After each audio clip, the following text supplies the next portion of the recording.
vesangano ndakushedzai nhasi ndikati timbotaurirana maererano nezvirikuitika muchechi munomu zvakabatana nenyaya yevaccine. Vaccine ndikungona vanhu ndikungomanidzana kunobaiwa, asi muchechi mangu muno hatiti izvozvo, handitika hatingomanyi kunobaiwa zvisina order, handiti. Saka ndati ndikudanei ini samufundisi wenyu nditaure nemi ndikupei order yatichafamba nayo pakundobaiwa, kuti vachatanga nevapi vachapedzera nevapi, handiti. Ndine zvikonzero zvangu zvandinotaurira izvozvo nokuti ndinodawo kurarama samufundisi, handiti munozviziva. Ndina vashizha ndikupei list yevanhu vachatanga kundobaiwa. Vashizha pana esi panapa, vashizha vandiri kubvira ndipilot. Tina maisiziva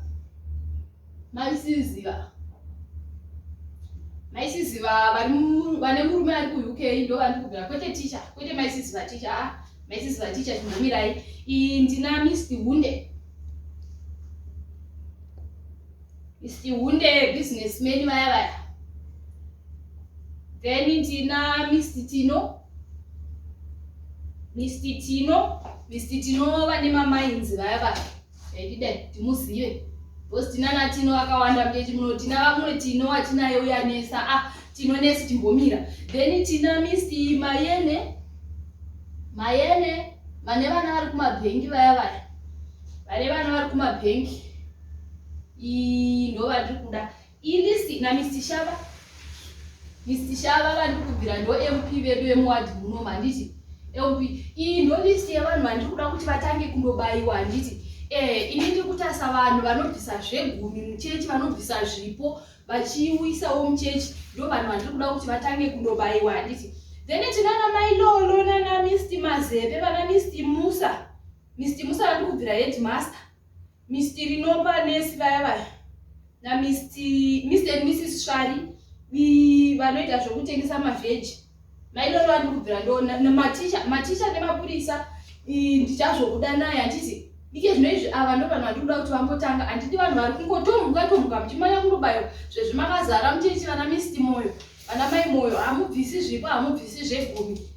Muchechi mangu muno hatiiti izvozvo, handitika. Nokuti ndinodawo kurarama. Ava vanhu ava ndikuda kuti ndo vanhu vandiri kuda kuti vatange kundobaiwa. Nhasi chishanu ndiri kutotarisa kuti mangwana chishanu vanoendawo ndobaiwa. Svondo tinenge tinavo muno mukereke, handitika. Maticha muchahoinda ini munobaiwa, hazvina kushata. Ndine nyaya yaMr. Zishiri, handisi kufara Mr. Zishiri.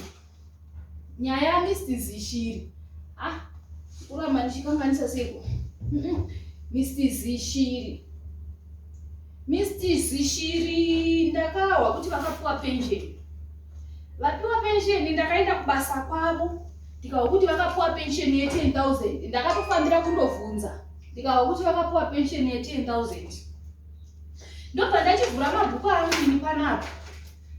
Mabhuku angu panapa ari kundiudza kuti Mr. Zishiri vakabvisa chegumi $500.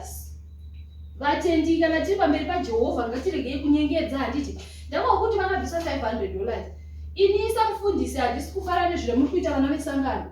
Ndakazozvitora bhuku rangu necalculator yangu ndobva ndaita macalculations angu, ndichida kuona kuti Mr. Zishiri pa10,000 yavakapiwa yepension zviri kufambirana here ne$500 10%. Ndobva ndaona ini kuti hazvisi kufambirana, nokuti ndakazoti ini 10% times 10,000 yakapiwa Mr. Zishiri. Ndobva ndati aya mazero aya sorry, apa ndati 10% handiti. So it's 10 over 100 times 10,000. Mazero aya maviri okanzurana handiti. Tosara na 100 times 10. Ndakaona ini ichindibudisira $1,000. Avamo muno Mr. Zishiri ndofunga vari kuzova mhosva yavo. Mr. Zishiri vaifangwa kubvisa $1,000 sechegumi, asi vakabvisa $500. Vana vesangano kana tiri pamberi paJehovha ngatiregei kunyengedza.